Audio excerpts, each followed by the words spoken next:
you know, I can remember probably being my late teens, and you know, when Snoop and them came out, and Snoop motto was, you know, ain't no fool if my homies can't get none, and it became a real life goal for me and my boys to have sex with somebody and pass her to the next dude, or him pass her to the next dude.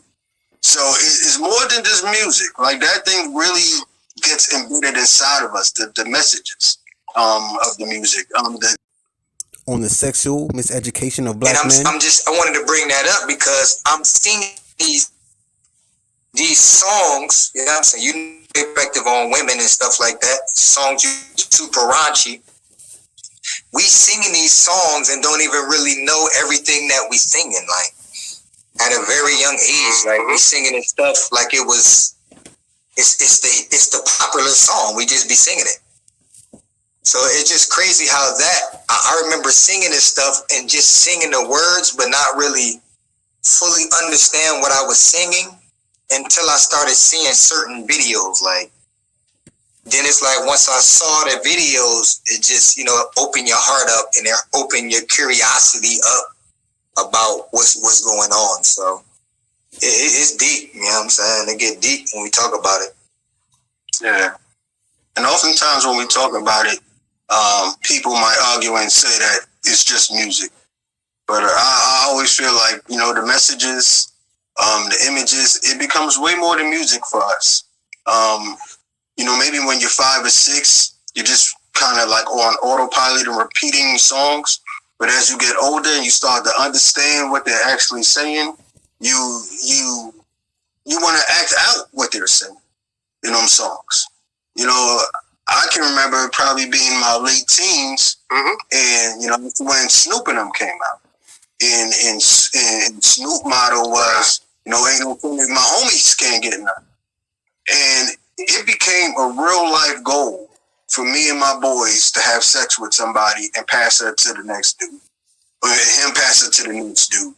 So it's more than just music. Like, that thing really gets embedded inside of us, the messages of the music, the guys that we look at, the things that they're trying to teach.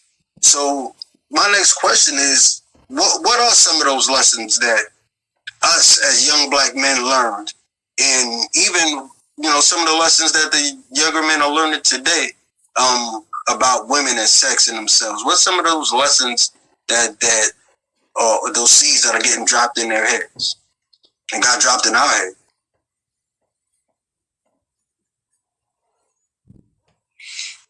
Yeah.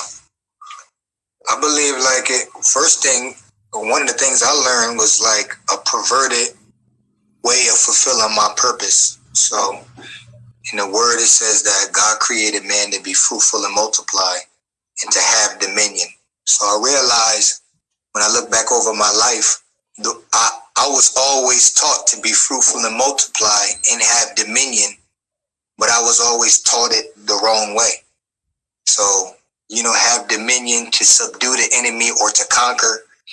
I was taught to conquer the wrong thing. So it was like, just like what you were saying, when I look at my uncle, or when we would talk in our circles, even as kids, you know, we would lie about sex. We like 7, 8 years old lying about sex.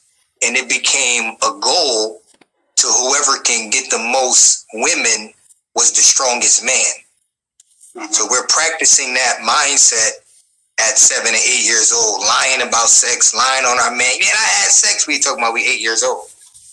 That's because we probably was playing house. But you know what I'm saying?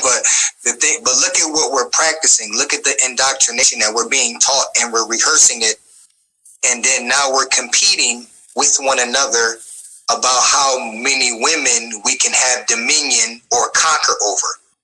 So we're being taught, I was being taught that the more women I had equaled me being more powerful and dominant, the more women that I had, or the more women that I conquered. I'm saying conquer because that's the way it was. It's like, man, I bet you, we would bet each other like, yo, we go to the club, let's see who get the most numbers. Like, we betting like who going to smash the most females. So it became a conquest.